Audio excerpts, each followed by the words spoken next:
দক্ষিণ কোরিয়ার একটি নির্জন দ্বীপে ২ শতাধিক যাত্রী নিয়ে আটকে যায় যাত্রীবাহী ফেরি।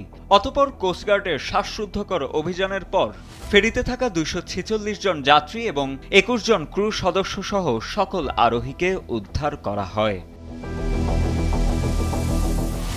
১৯ নভেম্বর সন্ধ্যায় দক্ষিণ কোরিয়ার সিনান কাউন্টির চ্যাঙ্গন দ্বীপের কাছে আটকে যায় যাত্রীবাহী ফেরিটি। খবর পাওয়ার সঙ্গে সঙ্গে দুর্ঘটনাস্থলে ২০টি দ্রুতগতির নৌকা ও একটি বিমান পাঠিয়ে উদ্ধার অভিযান চালায় কোস্টগার্ডের সদস্যরা। ২৬,০০০ টন ওজনের যাত্রীবাহী কুইন জেনোভিয়া ২ ফেরিটি জেজুডো থেকে মোকপো বন্দরের দিকে যাচ্ছিল।